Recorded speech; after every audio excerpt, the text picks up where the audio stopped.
모든 관계는 대화에서 시작된다. 대화는 피구가 아니라 캐치볼이다. 우리는 흔히 대화를 캐치볼에 비유하고는 합니다. 캐치볼을 하듯이 상대가 던진 공을 받아서 자신도 공을 던지는 것이죠. 이때 중요한 것은 상대가 던진 공이 어느 방향으로 오는지를 잘 보고 잡은 뒤에 상대가 받기 쉽게 다시 던지는 일입니다. 이 과정이 제대로 이루어져야 캐치볼이 이어질 수 있습니다. 그런데 마치 피구를 하듯이 공을 세게 던지거나 잡기 어려운 방향으로 던지면 어떻게 될까요?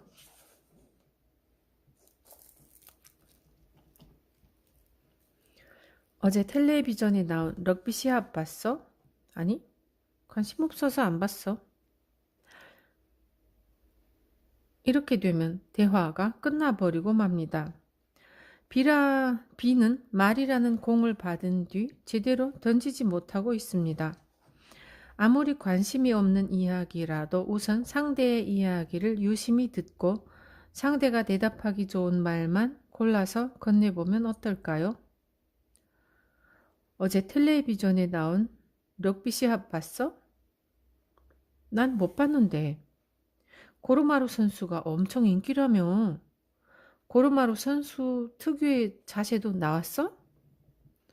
그 선수 활약이 정말 대단했어. 물론 고르마루 자세도 나왔지. 너도 학창시절에 럭비부였다고 했던가? 응, 학교 다닐 때 했었어. 다음에 같이 시합이라도 한번 보러 가자. 이런 식으로 상대의 공을 제대로 캐치해서 다시 상대가 받기 쉽게 공을 던지면 대화가 자연스럽게 활기를 띠게 됩니다. 당신은 대화의 캐치볼을 잘하고 있습니까? 난 아무래도 못하겠어 라고 말해서는 안 됩니다. 왜냐하면 말을 캐치하는 것은 당신의 귀이기 때문입니다. 누구든 똑같이 두 개의 귀를 가지고 있습니다. 그 귀로 제대로 들으려고 마음만 먹으면 캐치볼 실력도 틀림없이 향상될 것입니다. 호감을 사는 대화의 기술. 심리학적으로 입증된 대화법 중에 상대에게 호감을 얻는 방법이 있습니다. 바로 상대방의 말을 반복하는 것인데 이를 앵무새 화법이라고 부릅니다. 예를 들면 다음과 같습니다. 저는 커피를 좋아해요. 커피 좋아하세요? 어떤 커피요? 산미가 강한 거요. 신맛 나는 걸 좋아하시는구나. 그럼 하루에 몇 잔씩 드세요? 이야기할 때 누구나 저 사람이 과연 내 말을 듣고 있을까? 이 이야기에 흥미가 있을까? 혹시 지루한 건 아닐까 하고 내심 신경이 쓰일 것입니다. 그런데 앞에서 든 예시처럼 상대방이 자신이 한 말을 반복해주면 이 사람이 내 말을 잘 들어주고 있구나 하라는 확신을 얻음과 동시에 동조해주고 있다는 느낌을 받게 됩니다. 그래서 자연스레 호감을 느끼게 되는 것이죠. 상대방과 같은 동작을 하는 것 또한 호감을 얻는 효과가 있다고 합니다. 예를 들어 상대방이 커피를 마시면 나도 커피를 마십니다. 상대방이 커피를 마시면 나도 커피를 마시고 상대방이 손으로 턱을 괴면 똑같이 턱을 괴입니다. 상대가 웃으면 같이 웃고요. 이는 사람의 몸짓과 동작을 거울처럼 따라한다고 해서 미러링이라고 부릅니다. 하지만 뭐든지 지나치면 독이 됩니다. 지나치게 같은 말을 반복하거나 몸짓을 따라하면 상대가 호감을 느끼기는커녕 역효과가 나게 마련이죠. 적당히 조절해서 사용해 보시기 바랍니다. 중요한 것은 상대방과의 대화 캐치볼입니다. 사람의 마음을 사로잡는 잡담력이 있으면 대화 기술도 향상한다는 말이 있습니다. 그런데 애초에 잡담력이란 무엇일까요? 재치 있는 입담으로 유명한 MC처럼 유창한 말솜씨가 있어야 잡담력이 있는 걸까요? 아니면 저널리스트처럼 아는 게 많아야 할까요? 우선 잡담이 무엇인지 사전에서 찾아보았습니다. 잡담, 명사로 쓸데없이 짓거리는 말. 그렇습니다. 한마디로 실없는 이야기죠. 그렇기 때문에 잡담력은 최선을 다해 노력한다고 해서 익힐 수 있는 것이 아닙니다. 저는 히토리 씨를 볼 때마다 세계에서 가장 잡담력이 높은 사람이라는 생각이 듭니다. 어떤 사람과 만나더라도 그 사람과 즐거운 대화가 가능하기 때문이죠. 그가 있으면 항상 이야기꽃과 웃음꽃이 활짝 피어납니다. 그렇습니다. 사실 잡담력은 쉽게 친해지는 능력입니다. 사람들이 대화를 나누고자 하는 사람은 말을 잘하는 사람이나 다양한 분야의 지식이 있는 사람이 아닙니다. 그렇다고 유창하게 말을 잘하는 사람도 아닙니다. 사람들이 이야기를 함께 나누고 싶어 하는 사람은 친근감 있는 사람이죠. 물건을 살 때도 마찬가지입니다. 이왕 살 거면 친근감 있는 사람에게 물건을 사고 싶은 것이 사람 마음이겠죠. 그렇기 때문에 말은 못해도 상관없습니다. 말보다 더 중요한 부분을 한번 확인해 보시기 바랍니다. 당신은 다가가기 쉬운 미소 띤 얼굴을 하고 있습니까? 친근한 말투를 사용합니까? 자기도 모르게 잡담을 나누고 싶어지는 매력이 진정한 잡담력이라는 사실을 잊지 마시기 바랍니다. 말주변이 없으면 오히려 도움이 된다. 혹시 말주변이 없어서 손해를 보고 있다고 생각하십니까? 사실 말주변이 없는 사람이 손해볼 일은 하나도 없습니다. 오히려 말을 많이 하지 않아도 된다는 장점이 있죠. 개그맨 콤비도 역할이 정해져 있습니다. 한 사람은 항상 엉뚱한 소리를 하고 나머지 한 사람은 이를 지적합니다. 그런데 지적하는 사람이 열을 말해야 한다면 엉뚱한 소리를 하는 사람은 하나만 말해도 됩니다. 어떻게 보면 엉뚱한 소리를 하는 사람이 훨씬 편하다고 할 수 있습니다. 그만큼 효율적이니 말입니다. 저처럼 말이 많은 사람은 이야기가 끊겨서 갑자기 조용해지면 뭔가 말해야 하는데 어쩌지 하는 조급한 마음에 일단 무슨 말이든 하기 시작합니다. 분명히 말이 많은 사람은 소비하는 에너지도 상당할 것입니다. 게다가 말하는 양에 비해서 인기가 많아지는 것도 아니고 따르는 사람이 많아지는 것도 아닙니다. 제가 항상 강조하는 다음 말에는 인생의 지혜가 담겨 있습니다. 자신이 어떤 사람이든 엄청난 이득을 보고 있다고 생각하는 습관을 들여야 합니다. 사람은 절대로 불행한 채로 행복해질 수 없습니다. 지금 자신의 모습 그대로 행복해지려면 자신감을 가지는 일부터 시작해야 합니다. 그러니 말주변이 없는 나는 엄청난 이득을 보고 있다고 긍정적으로 생각하고 자신감을 가지시기 바랍니다. 말을 잘하는 사람은 질문을 잘한다. 대화를 물 흐르듯 자연스럽게 하는 가장 손쉬운 방법이 무엇인지 아십니까? 바로 상대방에게 질문하는 것입니다. 자신이 말을 하지 않아도 센스 있는 질문을 하거나 상대방이 한 말에 관한 질문을 하면 상대방도 기분이 좋아지기 때문입니다. 더욱 많은 이야기를 들려주게 되고 분위기도 자연스럽게 부드러워집니다. 그렇다고 아무 질문이나 하면 되는 것은 아닙니다. 뜬금없는 질문은 상대방을 당황하게 할 뿐 아니라 자칫하면 좋은 분위기에 찬물을 끼얹을 수도 있기 때문입니다. 실제로 대화를 하다 보면 가끔 이런 경우를 만나게 됩니다. 어떤 주제에 관해 이야기하면서 분위기가 최고로 고조되었는데 누군가 갑자기 전혀 상관없는 질문을 해서 분위기를 깨는 경우가 있죠. 그리고 당연한 말이지만 상대방이 말하고 싶어 하지 않는 주제나 흥미가 없는 일에 관해서 질문해도 분위기가 깨지기 마련입니다. 질문을 잘하는 요령이 있다면 우선 상대방의 말을 주의 깊게 듣는 것이고요. 그리고 이야기를 들으면서 궁금했던 점을 묻습니다. 만약 마음에 드는 사람이 자신은 맛집을 찾아다니는 것이 취미라고 한다면 어떤 음식을 좋아하세요? 최근에 갔던 곳 중에서 가장 마음에 들었던 가게는 어디예요? 지금 점 찍어둔 레스토랑이 있나요?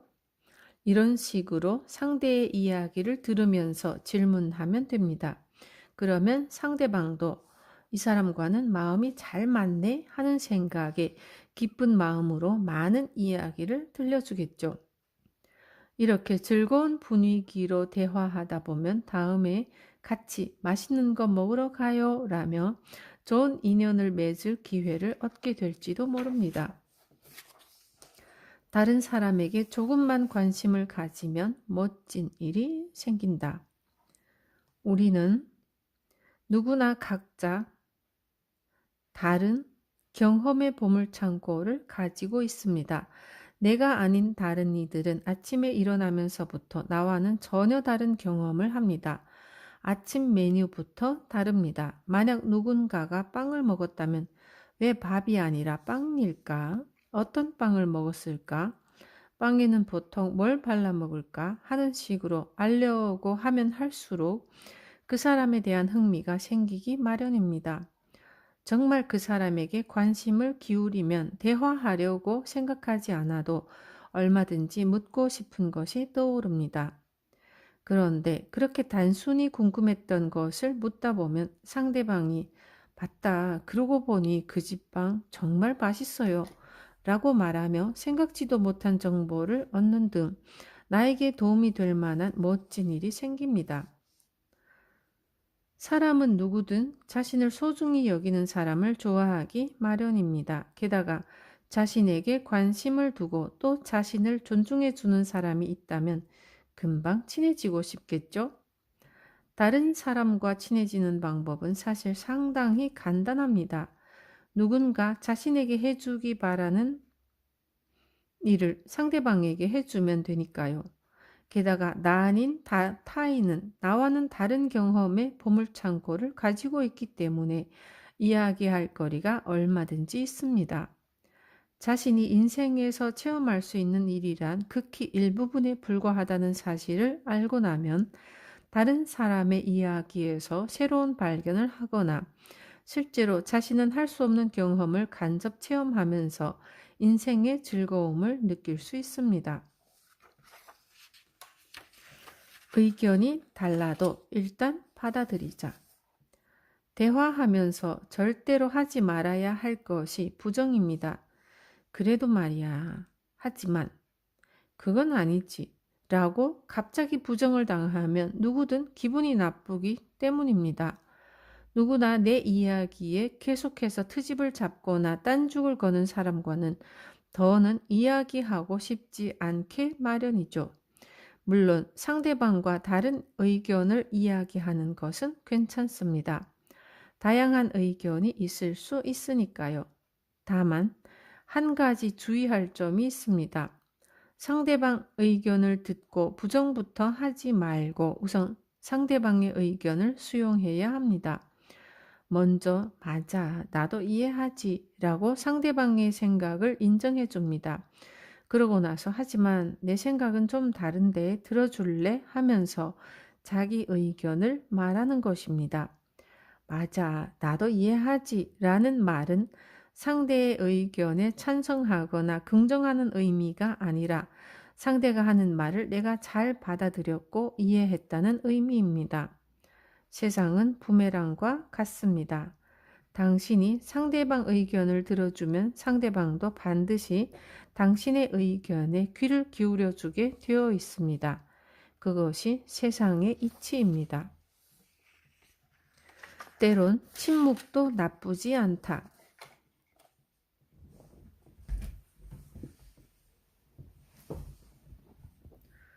침묵은 어느 순간에 갑자기 찾아오고는 합니다. 당신은 그런 침묵이 아무렇지 않나요? 아니면 침묵이 두려워서 어떻게든 화제를 찾으려 하나요? 프랑스에서는 침묵이 찾아왔을 때 천사가 지나갔다라고 말합니다. 침묵 때문에 갑자기 어색해서 굳어졌던 분위기를 풀어주는 멋진 말입니다. 침묵을 두려워하는 사람은 대부분 침묵은 좋지 않다. 이 침묵을 어떻게든 깨야 한다. 라는 생각에 침묵이 생기면 마음속으로 상당히 초조해 합니다. 그런데 그런 초조한 기분으로 어떻게든 말을 하려고 하면 맥락 없는 이야기를 하게 되거나 조심성 없는 발언으로 오히려 더 큰 침묵을 가져오게 됩니다. 또 상대방이 대화를 이어가기 힘든 화제를 잘못 꺼내거나 웃기려고 한 말이 오히려 분위기를 차갑게 만들기도 합니다.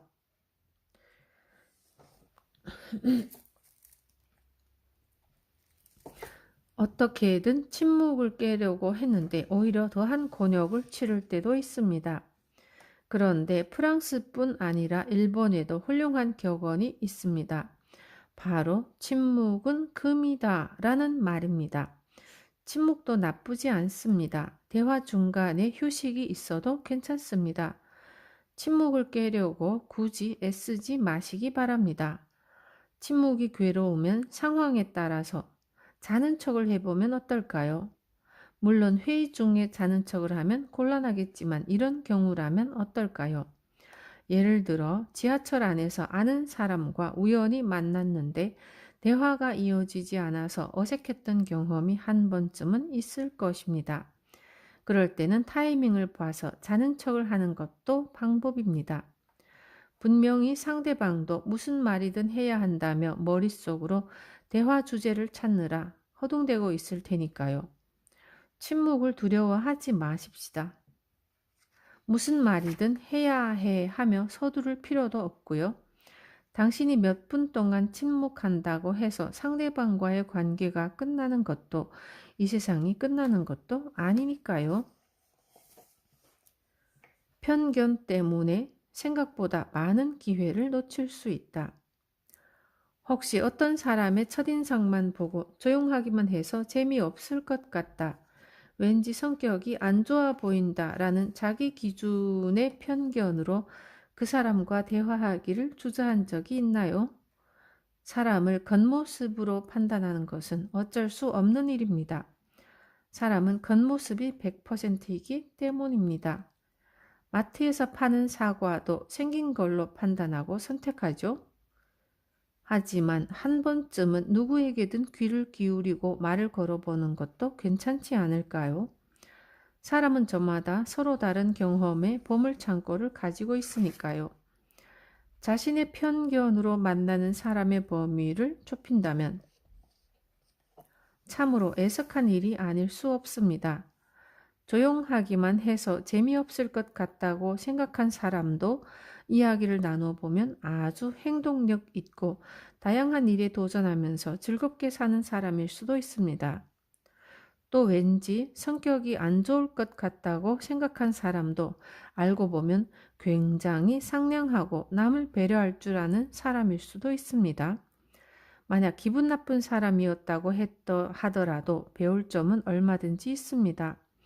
소문은 어떤 소문이든 매우 비슷합니다. 보통 모모 씨는 성격이 안 좋아. 땡땡은 정말 제멋대로야 라는 식으로 일방적인 정보가 귀에 들어오죠. 하지만 실제로 자신은 아무런 손해도 입지 않았습니다.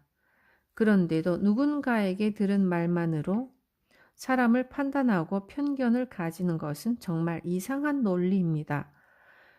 세상에 좋은 사람만 있으면 정말 좋겠지만 무언가 꿍꿍이를 감추고 있는 사람도 있습니다. 그러니 기본적으로는 자기 눈으로 분명히 듣고 자기 귀로 듣고 판단하는 버릇을 들여야 합니다. 편견을 버리고 새로운 마음으로 자기 눈과 귀를 믿고 상대와 마주하면 잘못된 판단을 내릴 일이 없을 것입니다. 험담은 하지도 듣지도 마라. 험담하는 사람이 있으면 곧바로 그 자리를 피해야 합니다. 농담이 아니라 정말로 피하는 편이 좋습니다. 곁에 있는 것만으로도 운세가 곤두박질 치기 때문입니다. 험담하는 사람과는 대화의 캐치볼을 할 필요가 없습니다. 험담을 들어주는 것만으로도 똑같은 죄를 짓는 것이나 마찬가지니까요. 애초에 다른 사람 눈에는 험담을 들어주고 있는 당신도 같이 험담을 하는 것처럼 보입니다. 사람의 말에는 독이 있다는 옛말이 있죠. 그런데 이것은 그냥 하는 말이 아니라 험담할 때의 공기를 병 속에 넣고 그 안에 곤충을 넣으면 보통 공기에 넣었을 때보다 훨씬 빨리 죽는다고 합니다. 그렇기 때문에 험담을 자주 하는 사람은 자신이 내뿜은 독을 스스로 흡입해서 결국 파멸에 이르게 됩니다. 험담을 듣기만 한다고 해도 안심할 수 없습니다. 함께 그 공기를 마시면 독에 중독되기 때문이죠. 그러면 당신의 운세도 점점 기울게 됩니다. 험담하는 것은 어떤 의미에서 보면 병적이기 때문에 말을 하는 본인은 자각하지 못하는 경우가 많습니다. 예를 들어 친구 모모의 남편은 당신이랑 나이가 같은데 벌써 부장이 되었대요. 같은 반 친구 모모는 지난번 시험에서 100점을 받았다는데 너는 왜 만점을 못 받니? 라고 말하는 것처럼 다른 사람과 비교하는 것도 분명한 험담입니다. 이런 말을 들은 사람은 틀림없이 상처를 받을 테니까요. 뚱뚱한 사람에게 뚱땡이라고 하면 욕이겠죠? 사실을 말하는 것뿐인데 뭐가 잘못되었냐고 할지도 모르지만 그 말에는 사랑이 없습니다. 설령 사실이라고 할지라도 남이 듣고 상처받을 만한 말은 험담이기 때문에 절대로 입에 담아서는 안 됩니다. 험담은 하지도 듣지도 말아야 합니다. 그리고 주변에 험담하는 사람이 있으면 재빨리 피하시기 바랍니다. 진심이 아니어도 일단 감사의 말을 해보자. 히토리 씨가 설립한 회사인 긴자마루칸의 인사말은 항상 감사합니다 입니다. 좋은 아침입니다. 항상 감사합니다. 그럼 다음에 또 봐요. 항상 감사합니다. 전화 통화를 할 때 항상 감사합니다. 마루칸입니다. 긴자 마루칸에서는 이런 식으로 인사를 나눌 때나 전화를 받을 때와 끊을 때 다양한 상황에서 일상적인 이 인사말을 사용합니다. 항상 감사합니다 라는 말은 고맙습니다 보다 더 힘이 있습니다. 굉장한 위력을 가진 마법의 말이죠. 한 번은 이런 일이 있었습니다. 어느 날 히토리 씨에게 한 여성이 찾아와서 상사에게 미운 털이 박혔는지 내 인사조차 받아주지 않아요 라는 고민을 털어놓았습니다. 정말 열심히 일하고 있는데도 자기에게는 큰 프로젝트를 맡기지 않는다는 것입니다.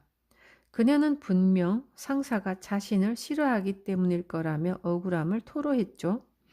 이 이야기를 들은 히토리 씨는 다음과 같은 조언을 해주었다고 합니다.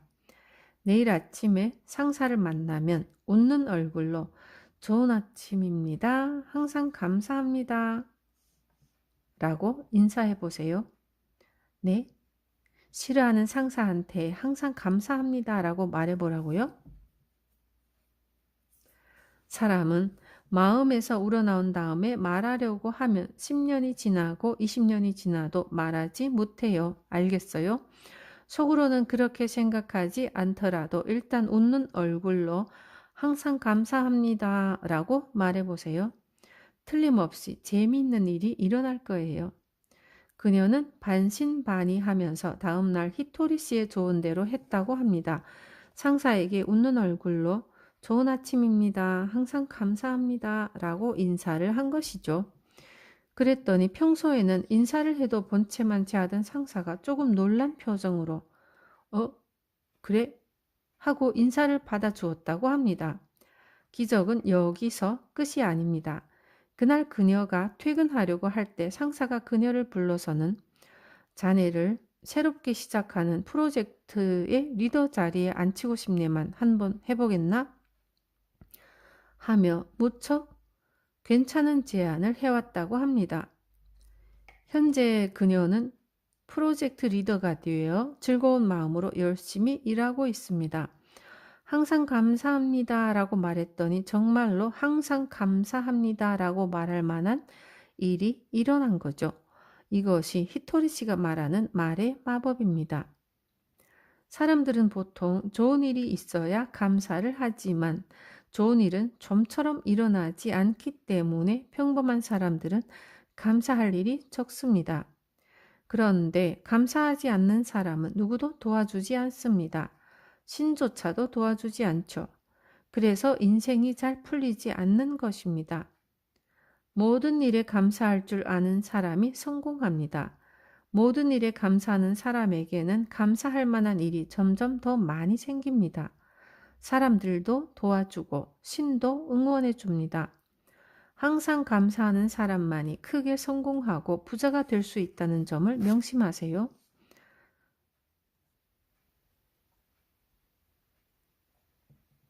상대방을 사로잡는 나만의 맞장구 법칙. 어느 날 친구에게 아주 기분 좋은 말을 들었습니다. 마유미랑 있으면 편하게 대화할 수 있고 즐거워서 그런지 시간이 순식간에 지나가는 것 같아. 이 말을 듣고 그 친구가 왜 그렇게 느꼈을까를 생각해 봤는데 아마도 제가 타고난 수다쟁이여서 말하는 걸 좋아한 데다가 다른 사람의 이야기를 듣는 것도 이에 못지않게 좋아하기 때문인 것 같습니다. 그리고 제가 다른 사람 이야기를 들을 때 자주 하는 말은 재밌어요, 신나네요, 잘됐다, 대단해요, 아, 웃겨 등의 맞장구입니다. 게다가 저는 재밌는 이야기를 들으며 웃다가 의자에서 떨어질 정도로 시원하게 웃습니다.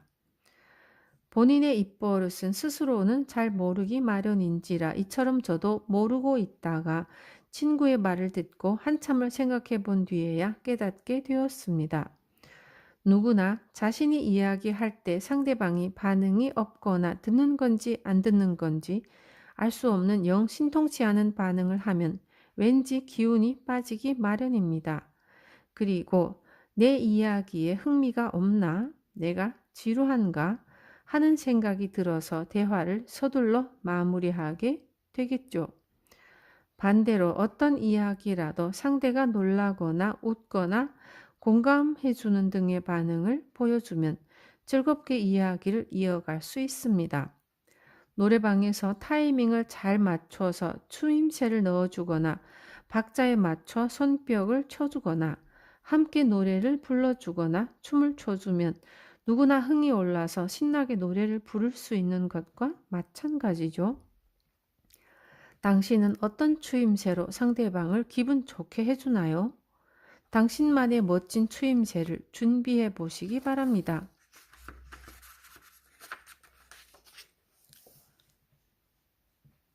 꾸미지 말고 솔직하게 말해라.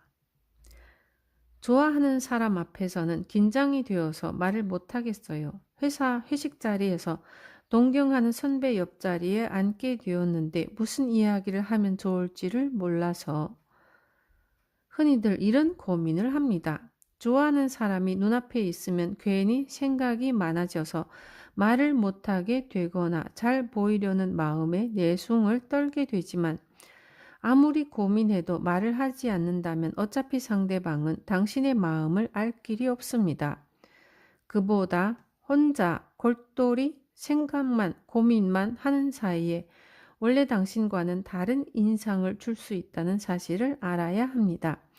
조용한 사람이구나 정도면 그나마 낫지만 상대가 어두운 사람이네 라고 생각한다면 억울하지 않을까요? 또 계속해서 입은 꾹 다문 채 쳐다만 보고 있으면 상대가 뭔가 흑심이 있는 건가? 사람을 빤히 쳐다봐서 기분이 나쁘네 라고 생각할지도 모릅니다. 그렇게 되면 마음을 전하기는커녕 스스로 무덤을 파는 꼴이 되고 맙니다. 결국 좋아하는 상대의 관심을 끌 수 있는 말은 평소 그대로의 말입니다. 설령 상대방이 가식적으로 꾸민 당신을 마음에 들어 한다고 해도 나중까지 그것을 유지하기란 보통 어려운 일이 아니죠. 언젠가는 가면이 벗겨지게 되어 있습니다. 보통 때처럼 편안하게 말을 해도 당신의 있는 그대로의 모습을 좋아해주는 상대여야 편안하고 멋진 만남을 이어갈 수 있습니다. 저는 좋아하는 스타일의 남성을 만나면 저는 이런 스타일을 상당히 좋아해요 하고 솔직하게 말합니다. 상대방이 저를 좋아해 줄지 말지는 알 수 없지만 제 마음만은 확실하게 상대방에게 전달하는 것이죠. 이렇게 하면 좋은 만남으로 이어질 확률이 훨씬 높아집니다. 좋아한다는 말을 들으면 누구나 기분이 썩 나쁘지는 않을 테니 말입니다. 인기가 있는 건 누구에게든 기분 좋은 일이죠. 이것저것 혼자서 생각만 하지 말고 솔직하게 말해보시기 바랍니다. 자신감이 없어질 땐 이 구호를 외쳐라. 아무리 해도 자신감이 없어서 말을 못하겠어요. 정말 이걸로 괜찮을지 불안해요. 다른 사람과 비교하면 제가 말을 잘 못하는 것 같아서 괜히 기가 죽어요. 이처럼 자신감을 떨어지게 만드는 여러 가지 조건이 떠오를 때가 있습니다. 누구나 그런 기분이 들 때가 있죠. 그런데 때때로 이런 기분이 들기 때문에 사람은 계속해서 성장할 수 있는 것입니다. 하지만 필요 이상으로 자신 없어 하는 것은 자신에게 마이너스가 됩니다. 자신감이 없어질 때는 이 말을 100번씩 해보시기 바랍니다. 나는 대단하다. 뭐가 대단한지는 몰라도 상관없습니다. 근거 따위는 필요 없습니다. 인간은 누구나 불완전하지만 현재 성장하고 있는 당신은 대단한 사람임에 틀림없습니다. 나는 대단하다 라는 말을 100번 하고 나면 몸과 마음에서 나오는 에너지가 좋은 에너지로 바뀌어 있음을 느낄 수 있게 될 것입니다. 말을 매력적으로 하면 곧바로 운세가 좋아집니다. 지금이라도 이 사실을 깨달았다면 당신은 운이 좋은 사람입니다.